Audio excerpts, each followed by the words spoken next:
Good morning. Well, I am once again down in Tunbridge Wells seeing Richard from Challenge the Road.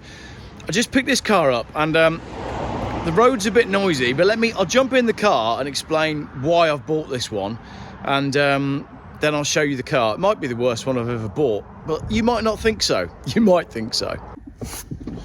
Right, well, I've got no phone mount for the windscreen because I've left that in the Mercedes S-Class, and that's gone to Leicester, and I've got no GoPro because I left that in Richard's Clio V6 when I was down here on Tuesday, so we've basically got no equipment.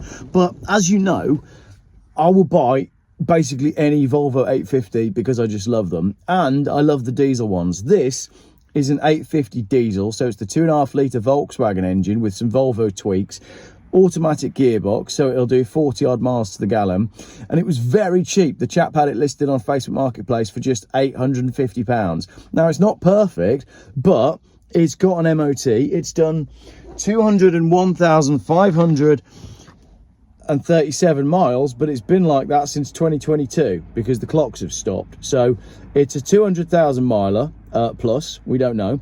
It's had 8 owners, which I think is great, and the chap I had it off was called Dusty, and I really liked him because he looked a little bit like a fat version of Hunter S. Thompson, and he's been running it for the last 3 years as his like go-to car. There's loads of little things that are wrong with it, including a knocking CV joint boot wishbone thing at the front. You can hear it, but it generally drives pretty well. I've got to admit, it's worse than it looked in the pictures, and it didn't look very good in the pictures. But I reckon I can clean this up and turn it into something half decent. I'm not quite sure what I'm going to do with it yet, so if you're interested in buying it, do get in touch, and I'll clean it first because it is disgusting. Let me show you around my 200,000 mile diesel Volvo 850. I mean, come on, right? You can't buy cars anymore for 750 quid with an MOT. Like, those days have gone. So any car with an MOT is worth this, even if it's rough. And the fact that it can do 50 miles to the gallon just makes it even better. Heated seats, cruise control, sunroof, trip computer, electric mirrors, air conditioning. What more do you want for 750 quid? So don't moan about the condition of it, all right? But seriously, look at this. It's disgusting. So I think Dusty, well, I know Dusty was a smoker because I saw him smoking, so it's definitely been smoked in, but it doesn't smell too bad, to be fair. But he did say the bonnet flipped up the other day, which is why it doesn't look like the bonnet is quite on. So that needs tidying up. There's all manner of scratches all down the car. We're missing a mud flap on this side. I dread to think how mismatched the tyres are. The wheels look like they've never been cleaned. And then it's got Volvo scuffs. All Volvos are marked on this corner, but you can paint these and you can paint these, so that's not the end of the world. Could do with an indicator, but again, you can buy those for fairly cheap on eBay, so that's not the end of the world either. As I've already said, you can paint the bumpers, so I don't see that being too much of a problem. Oh, that's a big crack there. I didn't see that. Right, that's not fantastic, but hey, hang on a minute. That's got a drill brake disc. Why has it got a drill brake disc? That's pretty cool. Has it got drill brakes on the other side? Someone uprated the brakes on this. It must do. It does as well. I thought the brakes were good when I was driving it. Excellent. We've accidentally bought a performance Volvo with drilled, and the back, look. Oh, this is getting better. Look at that. I've got drilled discs. Drilled discs on my diesel estate. Okay, so that's good. All right, we're already up. That's a bonus. Around the back, once again, we've got all these same problems with the bumpers. The exhaust is slightly split, but they always do. I've got a hole in the bumper there. That's cool. So someone's done that with a drill. Dusty actually said to me that he's done loads of towing with it. I said, oh yeah, with the tow bar? It doesn't have a tow bar. He meant just like by attaching things to the chassis. He said what did he say? Something ridiculous like 7 tons or something. He pulled on a rope just using this. It's not a 7-seat model, it's a 5-seat model, and as you can see, it is absolutely filthy. And the boot doesn't stand up. It's got automatic close, we like to call it. Look, watch. There you go, automatic closing boot. TDI, very rare. One of, what did I say the other day? 80 odd. These lights are nice and clean because normally they go all frosty. He said he put 10 quid's worth of diesel in, which with this car will probably do about 1,000 miles. I've got one rear mud flap and one front mud flap, but only on this side because they're missing on the other side. And we're missing this piece of trim here as well, as you can see. So I think I might have one of those that came off the race car. Inside it is just as disgusting as outside. Oh, that's mine. Oh, this video might as well be sponsored by Holy Energy then, eh? There's a face mask under there as well. Absolutely grim. This is just foul, isn't it? I appreciate that he said he didn't clean it so that I could see the full scope of what the car was actually like. Headlining coming down, so we'll have to do a headlining. Whee! You know I love doing a headlining. But it's half leather, so it's a mid-spec car. That door doesn't close very well. One key, fob not working. Lots of rubbish. Heated seat doesn't work on the driver's side, but he told me that it does work on the passenger side, but I tried it when we were on the test drive and it definitely didn't.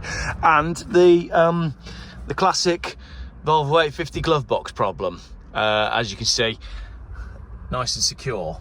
I'm not going to open the bonnet. Should we open the bonnet? I haven't actually opened the bonnet yet on this car. You'd think I'd open the bonnet when I buy a car, but I've just driven it 40 miles. So I know that it's okay. That's falling out, look. But as I said, they're easy to find on eBay. That's an engine, which is good. I like buying a car that's got an engine and it's got some spare power steering fluid just there, which is handy because he did tell me that the power steering is leaking. No, that level is absolutely okay for the moment. Right, yeah, so basically that's it. 2.5 litre diesel. Cam belt was done in 2002. Okay, that's pretty good then. 22 years ago. Cool, plenty of life left in that.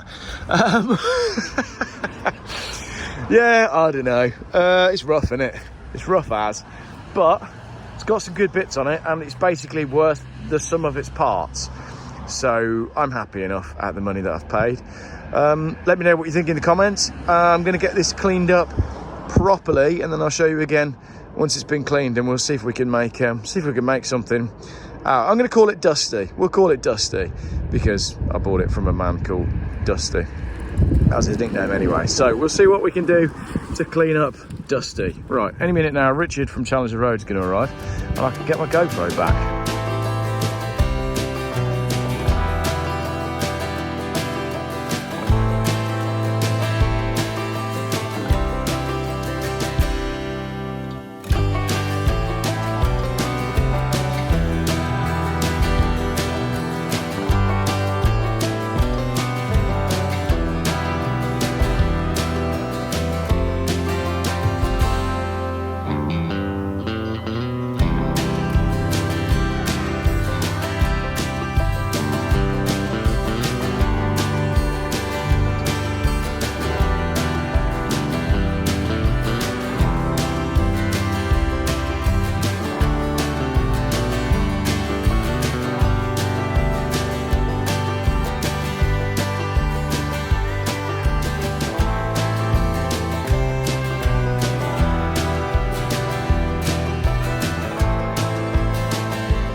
Evening, and that is the end of the video. It's very dark. We have a full moon, so I'm probably going to turn into a werewolf tonight.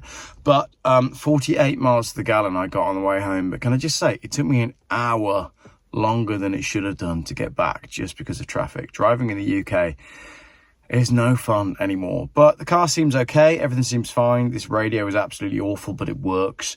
Everything seems to work. Gearbox is all right. Engine feels strong. Brakes feel very good because we know that they're drilled. So yeah, I think it's just a cosmetically poor car that needs a really good tidy up. So let me know what I should do with it. And I hope you enjoyed the video. Thank you very much for watching. Tomorrow, it's going for a bath.